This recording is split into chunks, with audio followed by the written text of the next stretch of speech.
Уважаеми зрители, това е читанка за 4-ти клас. Ще кажете сега, що ни я показва Слави, тази читанка. Моите сценаристи ми прочетоха едно стихотворение, което е в читанката за 4-ти клас. Съвсем сериозно ви казвам. Ето, аз ще ви го цитирам. Има и въпроси в това стихотворение. Аз ще ви го прочита. Да не мислите, че нещо... Това е от читанката. 4-ти клас. По френска народна песен. Вижте сега. Как се сади зеле, се казва. Това е за 4-ти клас. Случайно да знаете как съдят зеле по нашия край, а по вашия край напролет чируват деца, старци, лели, по нашия край и по вашия край. Нахълтват в лехите до суш като хала, по нашия край и по вашия край, и почват да дупчат лехите с палец, по нашия край и по вашия край. По пладне минават оттатък реката по нашия край и по вашия край, където пък зеле засаждат с петата, по нашия край и по вашия край. Понеже обаче пече слънце яко по нашия край, по вашия край, след пладне съдят вече зелето с лакът по нашия край и по вашия край.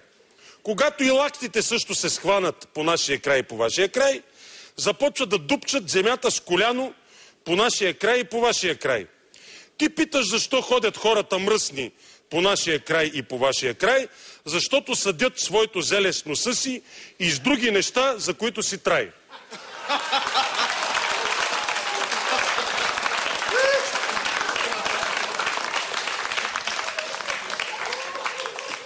За 4-ти клас читанка. Наистина това е едно изключително увлекателно и най-вече поучително стихотворение.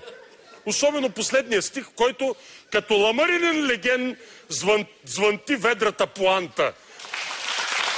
След като разбрахме, че зеле се съди с палец, пета, лакът, коляно и с нос, децата в 4-ти клас ще разберат, че зеле може да се съди и с нещо друго.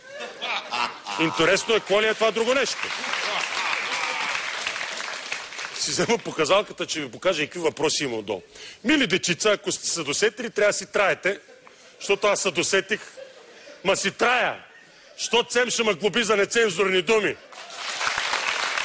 Само между другото не мога да разбера как трябва да постъпи учителката, ако някой от децата се досети. Какво е това нещо, с което се съди зелето?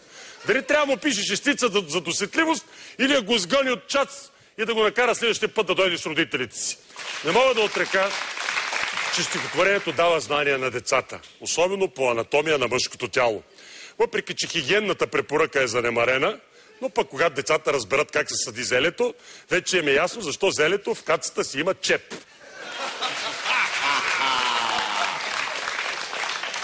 След това поучително стихотворение, уважаеми зрители, в читанката се задават и няколко въпроса към децата. Да видите, че наистина се задават такива въпроса, ги извадя на стената, за да упражнят материала. Вижте сега. Първият въпрос е: кое...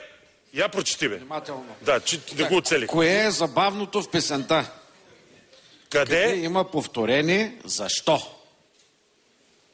Според мен, забавното в песента е, че зелето се съди само от мъже. Защото ако си жена, няма да има с какво да го съдиш.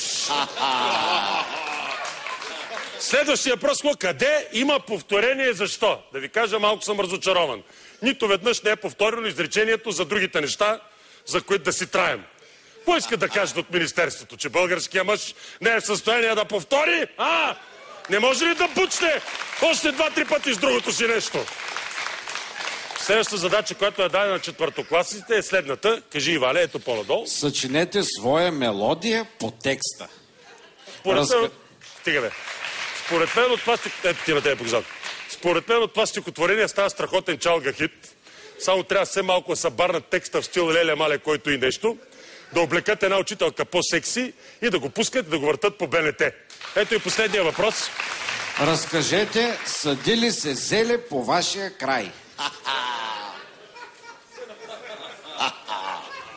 И на този въпрос мога да отговоря, но за съжаление този обичай вече не се практикува по нашия край, защото от Световната организация за защита на животните твърдят, че е силно травмиращ за картиците.